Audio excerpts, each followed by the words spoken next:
శుక్లాంబరధరం విష్ణుం శశివర్ణం చతుర్భుజం ప్రసన్నవదనం ధ్యాయేత్ సర్వవిఘ్నోపశాంతయే అని స్వామివారికి నమస్కారం చేసుకుని మన వైశేషిక సూత్రాల్లో రెండో అధ్యాయంలో రెండో ఆహ్నికలోకి వచ్చాము. పోయిన వారము మొదటి ఆహ్నిక చూసుకున్నాము. అందులో గాలి గురించి, ఆకాశం గురించి, శబ్దం గురించి చెప్పారు. ముఖ్యంగా అందులో ఇప్పుడు ఆకాశాన్ని గుర్తించే మార్గం ఏమి అంటే, అది స్పర్శవంతమైన వస్తువులతో సంబంధం లేనిది. అట్లానే ఏదో ఆత్మ, మనసు మొదలైన వాటికి గూడా సంబంధం లేకుండా ఉంటుంది. ఆ విధంగా అన్నీ పోగా ఆకాశం మిగిలింది గాబట్టి, పరిశేషంగా ఏది మిగిలిందో, ఆ మిగిలిపోయిందన్నీ తీసేస్తూ పోగా ఏది మిగిలిందో అది ఆకాశము అని చెప్తున్నారు.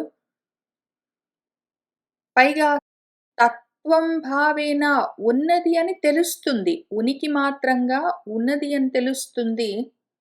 దాంతోటే మరి ఆకాశాన్ని తెలుసుకోవలసి ఉంటుంది.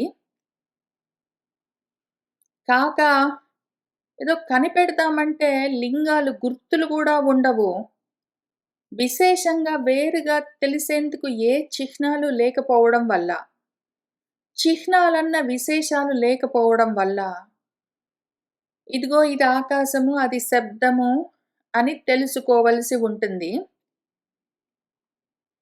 పైగా ఈ మొత్తం విషయమంతా చెప్తూ మన కాణాదులేం చెప్పారంటే, గాలి ఆగమికమని చెప్పారు. వేదాల్లో తెలియబడుతుంది కాబట్టి అది గాలి అని 17వ సూత్రంలో చెప్పి, ఇదిగో అన్నీ తీసేస్తూ పోగా మిగిలిపోయింది కాబట్టి ఆకాశము అని దాని గురించి చెప్పి, వేరుగా గుర్తించేందుకు లక్షణాలు లేకపోవడం వల్ల ఇది శబ్దము అని చెప్తున్నారు. అయితే వాళ్ళు ఏ పేరుతో పిలిచినా ఇక్కడ శబ్దమన్నా, దీన్ని ఆకాశమన్నా, పైన దాన్ని గాలి అన్నా, వాళ్ళు ఏ పేరుతో పిలిచినా దాన్ని వర్ణిస్తున్న తీరును బట్టి మాత్రం ఆత్మతత్వంగానే తెలుస్తున్నది నా బుద్ధికి. అది ఆగమికము. ఎందుకు అంటే, ఏదో ప్రత్యక్ష ప్రమాణం వల్ల తెలుసుకునేందుకు కుదరదు. ఏ రకమైన అనుమాన ప్రమాణాలకి దొరకదు. వేదాల్లో మాత్రమే తెలుస్తుంది అంటే, వేదవేద్యమైన వస్తువు మనకు ఒక్కటే ఉన్నది ఆత్మతత్వము. అటువంటిది ఒకటున్నది. అది ఇది కాదు అని అన్నీ తీసేస్తూ పోతూ ఉంటే, ముందు జగత్తును, తర్వాత దేహాన్ని, తర్వాత ఇంద్రియాల్ని, మిగిలిన మొత్తాన్ని ఒక్కొక్క దాన్ని ఇది కాదు, నయితి అని నేతి అంటూ వదిలేస్తూ పోతే పరిశేషంగా మిగిలిపోయిందేంటో అదే ఆత్మతత్వము అని మన వేదాలు చెప్తూ ఉంటాయి. పైగా అది తత్వం భావేన, అది ఊరికే అనుభవంలోకి రావాల్సిందే. ఉన్నదని తెలుస్తుంటుంది ఉనికి మాత్రంగా. దాన్ని గుర్తించేందుకు ఏ చిహ్నాలు లేవు. అది నిర్విశేషము, నిర్లింగము, నిర్గుణము. అది ఊరికే సత్ మాత్రంగా ఉంటుంది అని చెప్తున్నవన్నీ ఆత్మ గురించిన వర్ణనగానే నాకు తెలుస్తూ ఉన్నది. అయితే ఇక్కడ ఇంకా ఆత్మ గురించి మన వాళ్ళు కాణాదులు చెప్పలేదు. వాళ్ళేం చెప్తారో చూద్దాం. దాన్ని కూడా ద్రవ్యంలో మిగిలిన వాటితో పాటు కలిపి పెట్టేశారు. అప్పుడు అక్కడికొచ్చి వాళ్ళు చెప్పినప్పుడు ఏం చెప్తున్నారో చూద్దాం. కానీ ఇక్కడైతే వాళ్ళు గాలి అన్నా, ఆకాశం అన్నా, శబ్దం అన్నా, వాళ్ళు ఇంకే పేరు పెట్టి పిలిచినా, వాళ్ళు చెప్తున్న దాన్ని బట్టి మాత్రం ఆత్మగానే తెలుస్తున్నది నాకు. సరే, ఇప్పుడు మళ్ళీ మనము కాణాదులు చెప్తున్నది చూసుకుంటూ వెళ్దాము. ద్వితీయ అధ్యాయము ద్వితీయ ఆహ్నికం చూద్దాము. పుష్పవస్త్రయోః సతి సన్నికర్షే గుణాంతర అప్రాదుర్భావః వస్త్రే గంధాభావ లింగం. ఇప్పుడు మనము గుణాలని ఐడెంటిఫై చేయాలంటే, ఆ గుణము దేనికి సంబంధించిందో, ఏ ద్రవ్యానికి సంబంధించిన గుణమో మనకు తెలిసి ఉండాలి. కరెక్ట్‌గా మనము ఐడెంటిఫై చేయాలి. ఏ ద్రవ్యానికి ఏ గుణం ఉంటుంది అని తెలియాలి. మనకు 2 రకాలుగా ఈ గుణాలు తెలుస్తూ ఉంటాయి. కొన్ని స్వాభావికమైన గుణాలు, కొన్ని ఔపాధికమైన గుణాలు. ఉపాధిని బట్టి కొన్ని గుణాలుంటాయి. స్వభావతః కొన్ని గుణాలుంటాయి. వాటిని ఏ విధంగా ఐడెంటిఫై చేయాలి అని ఇక్కడ చూపిస్తున్నారు. ముందొక ఎగ్జాంపుల్ చెప్తున్నారు. ఒక పువ్వు, ఒక వస్త్రము సన్నికర్షే సతి దగ్గరున్నాయనుకోండి. ఒక వస్త్రం పైన పువ్వున్నదో, పువ్వులను వస్త్రం కప్పిందో ఏంటో ఆ 2 ఒక దగ్గరున్నాయనుకోండి. ఉంటే ఏమవుతుంది? ఈ పువ్వుల యొక్క గంధము వస్త్రానికి అంటుకుంటుంది. అంతేగాని ఇంక వేరేదేది తగులుకోదు. అంటే పూలలో ఉన్న పుప్పొడి గూడా తగులుకుంటుంది గదా! అని ఇంక అవన్నీ అందులోకి వెళ్ళొద్దు మనము. ఇంకింతవరకే చూద్దాం. ఇక్కడ చెప్తున్న ఈ సూత్రంలోని విషయం వరకే. పూల యొక్క గుణము గంధము. ఇప్పుడు ఆ గంధం మాత్రమే వస్త్రానికొస్తుంది. అయితే వస్త్రానికున్న రంగులవన్నీ పూలకంటుకోవు. కాబట్టి ముందిప్పుడు మనకేమర్థమయ్యింది? ఈ పూలలో ఉన్న గంధము వస్త్రానికైతే అంటుకుంటుంది గానీ, ఆ వస్త్రం కొంచెం దూరంగా వెళ్ళిపోయిందనుకోండి, వస్త్రానికి స్వతహాగా స్వాభావికంగా గంధముండదు. అయితే ఈ పూల సాంగత్యం వల్ల మాత్రం గంధముంటుంది. దానివల్ల మనకేమర్థమైతుంది? గుణాంతర అప్రాదుర్భావాత్ వేరే గుణాలేవి దీనికి తగులుకోవు. పువ్వుకున్న గంధం మాత్రం వస్త్రానికి తాకుతుంది గాబట్టి, వస్త్రంలో గంధమన్న లింగము, గుణము అభావం ఉండదు. కాబట్టి వస్త్రానికి గంధమన్న గుణం లేదు. పువ్వుకే ఉంటుంది. పువ్వులో అది స్వాభావికము, వస్త్రంలో ఔపాధికము. ఉపాధి వల్ల. మనమిప్పుడు గుణాలు చెప్పుకునే సమయంలో స్వాభావికంగా న్యాచురల్‌గా ఉన్నవే చెప్పుకోవాలి. ఔపాధికంగా, ఆర్టిఫిషియల్‌గా అప్పటికప్పుడు టెంపరరీగా ఉన్న గుణాలను చెప్పుకోము అని అక్కడి నుంచి మొదలుపెడుతున్నారు. పుష్పవస్త్రయోః సతి సన్నికర్షే గుణాంతర అప్రాదుర్భావః వస్త్రే గంధాభావ లింగం. కాబట్టి ఈ ఎగ్జాంపుల్ తోటి మనం కనిపెట్టిందేంటంటే, వ్యవస్థితః పృథివ్యాం గంధః. గంధము పృథివిలోనే వ్యవస్థితమై ఉన్నది. గంధము భూమికే ఉంటుంది. అంతేగాని గంధము గాలికి, లేదా నీటికి, లేదా అగ్నికి ఉండదు. ఒకవేళ నీళ్లలో ఏదైనా సువాసన ఉన్నది అంటే అది పృథివీ సంబంధంగానే ఉంటుంది. ఎందుకు అంటే పృథివికి గంధము స్వాభావికము. ఏవైనా ద్రవ్యాలు మన నీళ్ళల్లో కలిపితే నీళ్లకు వాసన రావచ్చు. కానీ నీళ్లు సహజ సిద్ధంగా గంధంతో కూడి ఉండవు. అట్లానే గాలైనా సరే, గాలిలో పరిమళాలేవైనా వస్తూ ఉన్నాయంటే పూల వల్లే తప్ప, పూలకు స్వాభావికమైన గంధము గాలిలో కూడా ఉండొచ్చు గానీ, గాలికి స్వతసిద్ధంగా, స్వాభావికంగా గంధముండదు. కాబట్టి మనకేం అర్థమయ్యింది? గంధము భూమిలోనే ఉంటుంది అని ఈ రెండో సూత్రం ద్వారా తెలుస్తున్నది. మూడోది, ఏతేన ఉష్ణత వ్యాఖ్యాత. ఇదే విధంగా అగ్ని గురించి గూడా మనం తెలుసుకోవాలి. ఇంకింట్లానే ఒకటి చెప్తే మిగిలినవన్నీ వ్యాఖ్యానించారు అని అర్థం జేసుకోవాలి అంటున్నారు. కాబట్టి ఇప్పుడు నీళ్లు వేడిగా ఉన్నాయి అంటే, సహజ సిద్ధంగా నీళ్లు వేడిగా ఉండవు. అగ్ని కారణంగా. అగ్నికి ఉష్ణంగా ఉండడము, ఉష్ణత్వము, వేడిగా ఉండడం అన్నది సహజ సిద్ధమైన స్వాభావిక లక్షణము, గుణము. దానితో సంపర్కం కలిగితే నీళ్ళైనా వేడిగా ఉంటాయి, భూమైనా వేడిగా ఉంటుంది, గాలైనా వేడిగా ఉంటుంది, ఏదైనా ఉంటుంది గానీ, అస్సలు స్వాభావికంగా ఉష్ణత తేజస్సుదే, అగ్నిదే.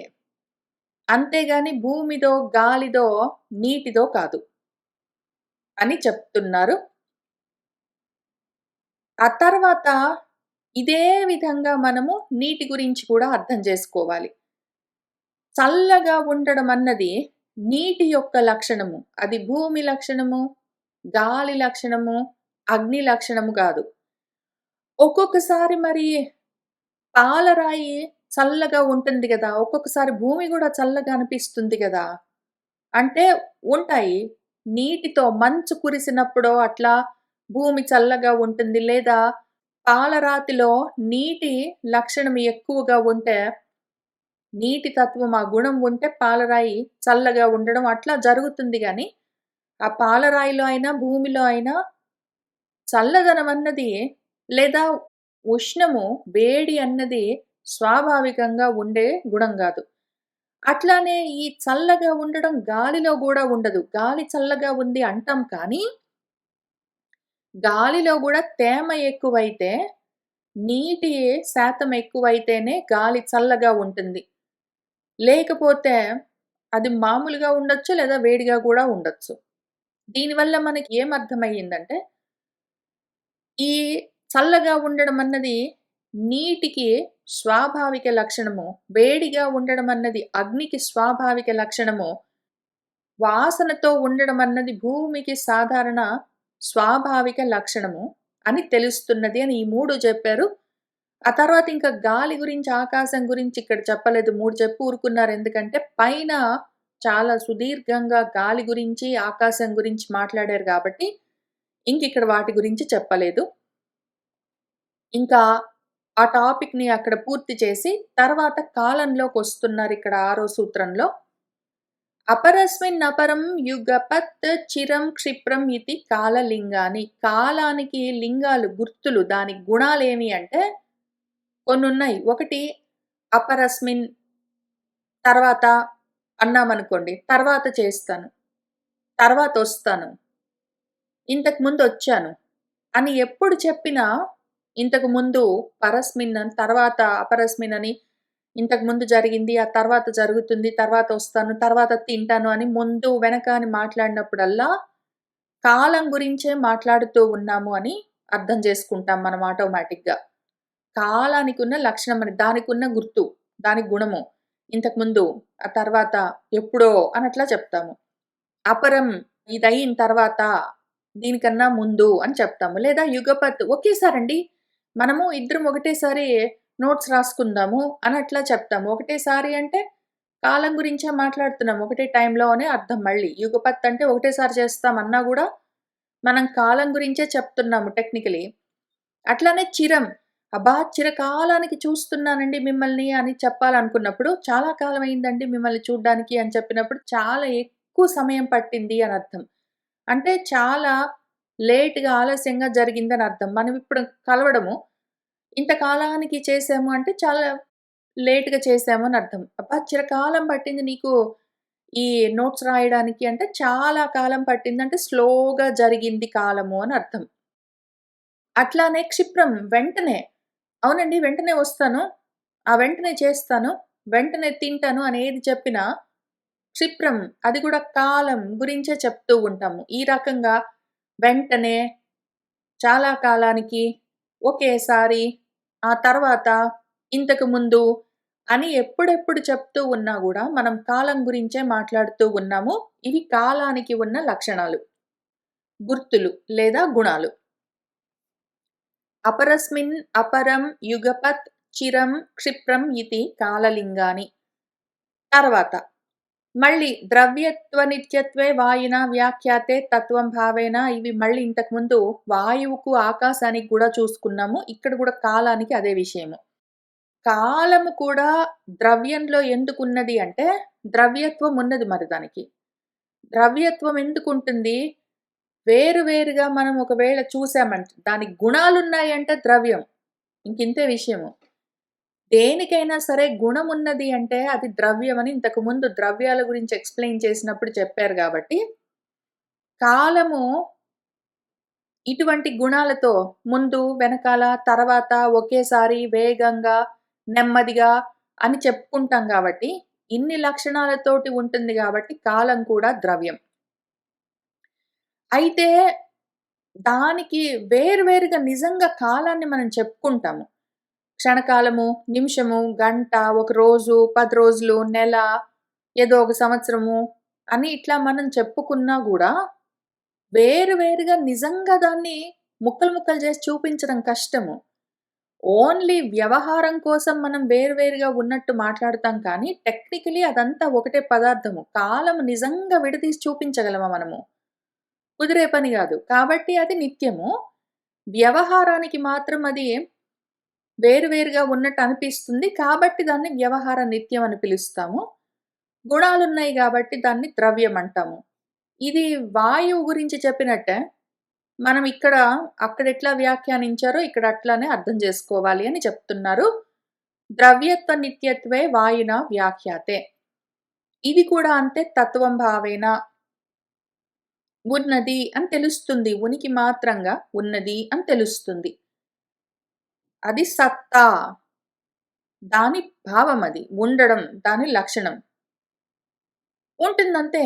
కాబట్టి అది ఏకం. ఒక్కటే ఉంటుంది. అయితే వ్యవహారానికి మాత్రం చాలా ఉన్నట్టు అనిపిస్తుంది మరి. అది విషయము. ఇప్పుడు నిత్యేషు అభావాత్ అనిత్యేషు భావాత్ కారణే కాలాఖ్య ఇతి. నిత్యమైన పదార్థాల్లో, ద్రవ్యాల్లో కాలము కనిపించదు. ఆకాశం ఉన్నదనుకోండి. ఆకాశము నిన్న ఉన్నదండి, ఇవాళ లేదండి. అంటే ఒకేసారి 2, 3 ఆకాశాలొచ్చాయండి. అదిగో ఆకాశం చిరకాలము ఉంటుంది. ఆకాశము వెంటనే వచ్చిందండి. ఆకాశం చాలా లేట్‌గా వచ్చిందండి అని చెప్పం గదా! ఆకాశం విషయంలో ఈ కాలము పనిజేయదు. కాబట్టి నిత్యమైన వస్తువుల్లో ఇది అభావము లేకుండా ఉంటుంది. కానీ అనిత్యమైన వస్తువుల్లో, ద్రవ్యాల్లో మాత్రం కాలముంటుంది. నిన్నటి వరకు బానే ఉందండి. ఇవాళ పొద్దున్నే చూస్తే చెడిపోయింది అని అట్లా చెప్తాం మనం. కాబట్టి అనిత్యమైన వస్తువుల్లో నిన్నటి వరకు అక్కడే చూస్తూ ఉంటే కళ్ళెదురు కనిపించేది. మరి ఏం చెయ్యి తాకిందో ఏమైందోనండి. ఇందాకే కింద పడి పగిలిపోయింది ఇప్పుడు లేదు అని అట్లా చెప్పామనుకోండి. ఇటువంటివన్నీ అనిత్యమైన వస్తువులు. వాటిలో కాలం చెప్తాము. ఎప్పుడున్నది, ఎప్పుడు లేదు, ఎప్పుడు పోయింది అని అట్లా కాలం చెప్తాము. కాబట్టి దీనివల్ల మనకేమర్థమైతుంది? ద్రవ్యాలకి సంబంధం లేదిది. సంబంధము కాలము అదే కారణమై ఉన్నది. కార్యాల్లో ఏదో ఒక వస్తువు తయారైన కార్యం ఏమైనా ఉంటే, అది ఈ కాలంలో తయారైంది, ఈ కాలంలో పనిజేయడం మానేసింది, ఈ కాలంలో లేకుండా పోయింది, ఇంతవరకు ఉన్నది, ఇప్పుడే ఉన్నది అని ఈ రకంగా చెప్పుకునేవన్నీ కార్యాల్లో చెప్తాము. కాబట్టి వీటన్నిటికి అది కారణంగా ఉంటుంది. పైగా దీన్ని కాలం అని పిలుస్తారు అంటున్నారు. ఈ ఆఖ్య, సంజ్ఞ పేర్లన్నీ ఆగమాల్లో ఉంటాయని ఇంతకు ముందే ఆగమాల గురించిన ఒక సూత్రంలో చెప్పారు గాబట్టి, 17వ సూత్రంలో ఈ రెండో అధ్యాయంలో మొదటి ఆహ్నికలో 17వ సూత్రంలో ఆగమికం అన్న సూత్రంతో చెప్పారు గాబట్టి, మనం దాన్ని ఇక్కడ మళ్ళీ అన్వయం చేసుకోవాలి. కాలమన్న పేరు వేదాల్లో ఉంటుంది. వేదమే కాలం గురించి చెప్తూ ఉంటుంది. దాని లక్షణాలివి అని కాలం గురించి చెప్పారు. నిత్యేషు అభావాత్ అనిత్యేషు భావాత్ కారణే కాలాఖ్య ఇతి. ఇంకిక్కడి నుంచి కొంత దిక్కులను గురించి చూద్దాము. ఇతః ఇదం ఇతి యతః తత్ దిశ్యం లింగం. ఇక్కడి నుంచి ఇదిగో ఇది ఇంత దూరము అని ఒకవేళ చెప్పామంటే, ఈ చెప్పడం యతః దేనివల్ల? తత్ అది దిశ్యం లింగం. అది దిక్కుకు గుర్తు. ఒక దిక్కును చూపించాలంటే మనమేం చేస్తాం? ఇక్కడి నుంచండి అని చూపిస్తాము. ఇక్కడి నుంచి ఇది అంటాము. ఇక్కడి నుంచి ఇది అన్నప్పుడు అది దిక్కు. డైరెక్షన్ చెప్తూ ఉన్నాము. దేన్ని ఉద్దేశించి చెప్తామో అది దిక్కు. దేన్ని ఉద్దేశించి చెప్తామో ఏ దేశము గురించి ఉద్దేశమన్నా, ప్రదేశమన్నా, దేశమన్నా ఒకటే అర్థము. ఏదైనా ఒక ఉద్దేశం గురించి, ఒక ప్రదేశం గురించి దాన్ని చూపిస్తూ ఇటువైపు అన్నామంటే అది దిక్కు. కాబట్టి దిశ అంటే ఉద్దేశాన్ని బట్టి ఉంటుంది. ఉద్దేశం అంటే ప్రదేశం. ప్రదేశాన్ని సూచిస్తూ ఉన్నదేమో దిక్కు. ఇతః ఇదం ఇతి యతః తద్దిశ్యం లింగం. ద్రవ్యత్వ నిత్యత్వే వాయిన వ్యాఖ్యాతే. మళ్ళీ ఇంతకుముందు 2, 3 సార్లు చెప్పినట్టు ఈ దిక్కుకు గూడా ఇంతే విషయము. అది ద్రవ్యం. ఎందుకంటే మరి దానికి గుర్తులున్నాయి. దానికి గుణాలున్నాయి. దానికి లింగాలు, చిహ్నాలున్నాయి. ఇదిగో ఇక్కడి నుంచి ఇటువైపు ఇంత దూరం ఇది అని చెప్పామంటే మరి అన్ని లక్షణాలతోటి ఉన్నది గాబట్టి అది ద్రవ్యం. అది పైగా నిత్యము ఉంటుంది. నిజంగా మనం చెప్తాం. తూర్పు దిక్కు అంటాము. ఇది ఉత్తరం దిక్కు అంటాము. తూర్పుకి, ఉత్తరానికి ఎక్కడ తూర్పు ఆగి ఉత్తరం మొదలవుతుందో చెప్పగలమా? అంతటా ఒకటే ఉంటుంది. దిక్కు మొత్తం అంతా ఒకటే ఉంటుంది. పైన, కింద అన్ని వైపులా అంతా ఒకటే ఉంటుంది. అయితే ఇటువైపు చూస్తే ఇది ఈ దిక్కు అని మనం అనుకోవాల్సిందే తప్ప, లేదా మన ఇష్టం ఉంటే ఓపిక చేసుకొని మ్యాప్‌లలో గీసుకొని చూసుకుంటాం గానీ, టెక్నికలీ అదంతా ఒకటే ఉంటుంది. ఒకటే ఉన్నది అంటే, దానికి వేరే వేరే భాగాలు నిజంగా దిక్కుని వేరు చేసి చూపించగలమా? చెయ్యలేం కాబట్టి అది నిత్యము ఉంటుంది. అయితే వ్యవహారానికి మాత్రం దాన్ని ఈ దిక్కు, ఆ దిక్కు అని చెప్పుకోవలసి వస్తుంది. ఇంతకుముందు వాయువుకి చెప్పినట్టే, ఆ తర్వాత ఇదే సూత్రాన్ని ఉపయోగించి ఆకాశానికి చెప్పినట్టే, ఇదే సూత్రాన్ని ఉపయోగించి పైన కాలానికి చెప్పినట్టే, ద్రవ్యత్వ నిత్యత్వే మనకు దీని లక్షణాలు. తత్వం భావేన మళ్ళీ తత్వం భావం గూడా ఇంతే. ఉంటుందని తెలుస్తుంది. ఈ దిక్కు ఉంటుందని తెలుస్తుంది. కానీ దాన్ని ఆ ఉనికి ద్వారానే మనం గుర్తించాలి. ఉన్నది అని తెలుస్తుంది. అంతేగాని దాన్ని వేరే రకంగా తెలుసుకోవడం కుదిరే పని గాదు.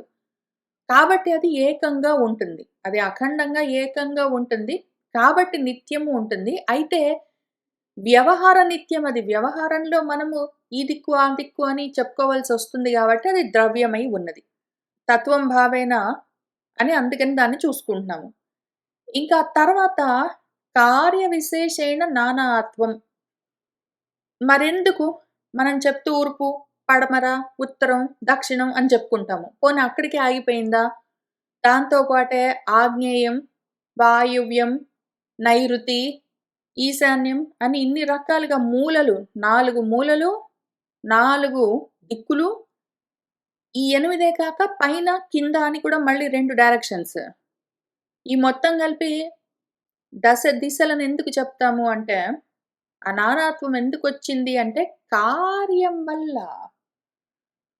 నువ్వు అదెట్లా కనిపెడుతున్నాము అన్న కార్యాన్ని చూడు. అప్పుడు కారణం దిక్కని తెలుస్తుంది. ఇప్పుడు నువ్వు సూర్యుడిని చూడు, ఆదిత్యుడిని. అప్పుడేమవుతుంది? సూర్యోదయం అవుతున్నదనుకోండి. అప్పుడు ఈ సమయానికి సూర్యుడు ఇటువైపు నుంచి ఉదయిస్తున్నాడు కాబట్టి ఇది తూర్పు అని పేరు పెట్టుకోవాల్సొస్తుంది మనము. లేకపోతే ఇది తూర్పని ఎట్లా తెలుస్తుంది? మన రూమ్‌లో మనము తలుపేసుకొని కూర్చున్నామనుకోండి. తూర్పని ఎక్కడి నుంచి తెలుస్తుంది మనకు? సొంతంగా తెలీదు. ఏదైనా వేరే ప్రదేశానికెళ్ళామనుకోండి. పొద్దున్న లేస్తే మనకు లేతే రాత్రిపూట తెలియదు. రాత్రిపూట ఏ దిక్కో ఎట్లా తెలుస్తుంది మనకి? తెలియదు. అప్పుడింకా ఆ ఇంట్లో ఉన్న వాళ్ళనైనా అడగాలి. లేదా తెల్లవారిన దాకా మనం వెయిట్ చేసి, తెల్లవారుతూ ఉంటే తూర్పు ఎటువైపు నుంచి సూర్యుడు ఎక్కడి నుంచి ఉదయిస్తున్నాడని చూసుకొని, ఓహో! ఇది తూర్పు అని తెలుసుకోవాలి. ఆ విధంగా ఆ కార్యాన్ని బట్టి ఈ కారణాన్ని, ఆ దిక్కుని మనము కనిపెట్టవలసి ఉంటుంది. ఇంకింతే విషయము. కాబట్టే అది నానాత్వంగా ఉంటుంది. రకరకాలుగా ఉండాల్సొస్తుంది మరి మనకు వ్యవహారం కోసం. పైగా ఏం చేస్తాము? ఈ ఆదిత్య సంయోగం ఉండి తీరాల్సిందే. సూర్యోదయం లేకపోతే, సూర్యాస్తమయం లేకపోతే మనకు దిక్కులు తెలియవు. ఇంక కష్టం. దిక్కు తోచకుండా ఉన్నదని ఎందుకంటాము? సూర్యోదయం, సూర్యాస్తమయం అవ్వడం తెలియట్లేదంటే దిక్కు తోచకుండా ఉంటాము. ఎటువైపు వెళ్ళాలో తెలియకపోతే మనం ఎక్కడికి వెళ్ళలేమప్పుడు. ఇప్పుడు అదెందుకు జరుగుతుంది? సూర్యుడిని బట్టే ఉంటుంది. అదేం చేస్తాము? భూతపూర్వం ఎక్కడైనా వేరే ప్రదేశానికి వెళ్ళామనుకోండి. అప్పుడు ఆ ఇంట్లో వాళ్ళని తూర్పు ఎటువైపండి అంటే వాళ్ళు ఇంతకు ముందు భూతపూర్వం సూర్యోదయం ఇక్కడి నుంచి జరిగింది గాబట్టి ఇంక రేపు గూడా అక్కడే జరుగుతుంది గాబట్టి ఇది తూర్పు అని వాళ్ళు జెప్తారు. లేదా నిన్న మన ఇంట్లోనే ఉన్నా గూడా మనం ఈ ఓ చోట కొత్త ప్రదేశానికొచ్చాం. ఇంక అక్కడ సెటిల్ అవుతున్నామనుకోండి. ఆ రోజు చూసుకుంటాము. సూర్యోదయం ఎటునుంచి జరిగిందో చూసుకుంటాము. కాబట్టి అది తూర్పని మనకు ఆటోమేటిక్‌గా తెలుస్తుంది గాబట్టి. అడవిలో ఉన్నామనుకోండి. అడవిలో ఎడారిలోనో ఉంటే ఎట్టా తెలుస్తుంది? కాబట్టి సూర్యోదయాన్ని చూసి భూతపూర్వం ఇంతకుముందు సూర్యోదయం ఎట్లా జరిగిందో అక్కడి నుంచి ఓహో! ఇది తూర్పు అని చూసుకుంటాము. ఇంకా తర్వాత పొద్దున్న లేచి చూస్తూ ఉన్నాము. చూస్తూ ఉంటే ఒకవైపు నుంచి సూర్యోదయం అవుతుంది గాబట్టి, ఇటు నుంచి తూర్పని తెలుస్తుంది. ఇంకా తర్వాత నెక్స్ట్ ఒక్క దిక్కు తెలుసుకుంటే అయిపోలేదు గదా! భవిష్యత్తులో ఇటు నుంచి ఉదయించిందంటే అటు నుంచి ఆపోజిట్ సైడ్ అస్తమిస్తుంది గాబట్టి సూర్యుడు, దాన్ని బట్టి ఓహో! ఇది పడమర అని తెలుసుకుంటాము. ఇప్పుడు రైట్ నౌ భూతము ఉన్నది గాబట్టి, దీన్ని బట్టి ఓకే. ఈ రెండిటి మధ్యలో ఉన్నవి మిగిలినవి అని మనం లెక్కలు వేసుకుంటాము. దాంతోటే మనకు ఆ ప్రాచీ దిక్కు, తూర్పు దిక్కు తెలుస్తుంది. ఇదే విధంగా తదాహి దక్షిణ దిక్కు, ప్రతీచి పడమర దిక్కు, ఉదీచి ఉత్తరం దిక్కు, కూడా తెలుస్తాయి. అనున్నది గాబట్టి మనం ఇంతకుముందు చూసుకున్నట్టు ఆ మూలలన్నీ కూడా 4 మూలలు ఆగ్నేయం, వాయువ్యం, నైరుతి, ఈశాన్యం అని వాటితో సహా మళ్ళీ పైన, మళ్ళీ కింద. పైన, కింద అన్న దిక్కులు గూడా ఉంటాయి గానీ, ఇక్కడ 8 దిక్కులు పెట్టుకుందాము. అష్టదిక్కులు. ఆ రకంగా సూర్యోదయం అన్న కార్యాన్ని బెట్టుకొని, సూర్యుడు అన్న విశేషాన్ని ఒక ఉపకరణాన్ని బెట్టుకొని, మనము మిగిలిందంతా తెలుసుకోవాలి. ఇది సూర్యోదయం వల్ల మనకు 2 తెలుస్తాయి. విచిత్రం ఏంటంటే, ఈ 2 సూత్రాలు కలిపి చదువుకుందాం. ఆదిత్య సంయోగం వల్ల సూర్యోదయం, సూర్యాస్తమయం ఇంతవరకే. దీనివల్ల మనకు 2 విషయాలు ఒకటేసారి తెలుస్తాయి. ఒకటి భూతపూర్వ భవిష్యతః భూతాచ్చ అన్న కాలాలు. సూర్యోదయం వల్ల మనకు కాలం తెలుస్తుంది. అట్లానే ప్రాచి, దక్షిణ, ప్రతీచి, ఉదీచి అని దిక్కులు తెలుస్తాయి. సూర్యోదయం అవుతూ ఉంటే మనకు సమయము తెలుస్తుంది, దిక్కు తెలుస్తుంది. ఈ రకంగా కార్యాలను బట్టి మనము కాలము, దిక్కు అన్న కారణాలను, వాటి యొక్క నానాత్వాలను, వాటి యొక్క తత్వం భావాలను, వాటి యొక్క ద్రవ్యత్వ నిత్యత్వాలను తెలుసుకోవలసి ఉంటుంది అని ఈ సూత్రాలకి అర్థము. ఆ తర్వాత ఏతేన దిగంతరాళాని వ్యాఖ్యాతాని. ఇదే విధంగా దిగంతరాలు, దిక్కులు చూసుకున్నాం గదా! తూర్పు, పడమర, ఉత్తరం, దక్షిణమని. అదే విధంగా అంతరాళాలంటే వాటికి మధ్యలో ఉన్నవి అని అర్థము. వాటికి అంతరంగా అంటే లోపల మధ్యలో దానికి దీనికి మధ్యలో ఉన్నవి అని అర్థం. మూలలు, దిగంతరాలు అంటే 4 దిక్కులు, 4 దిగంతరాలు అంటే మన ఈశాన్యం, నైరుతి, ఆగ్నేయం, వాయువ్యం లాగా.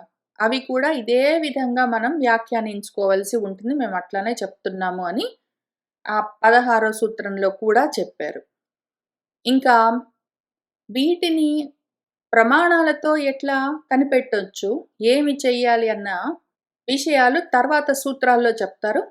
మనం ఇంక ఈ తర్వాత సూత్రాలని వచ్చే వారం కలిసి కూర్చుని చదువుకుంటూ ముందుకు వెళ్దాము. ఇవాల్టికి ఇక్కడికి ఆపుదాము. సర్వం శ్రీకృష్ణ పరబ్రహ్మ పాదారవిందార్పణమస్తు.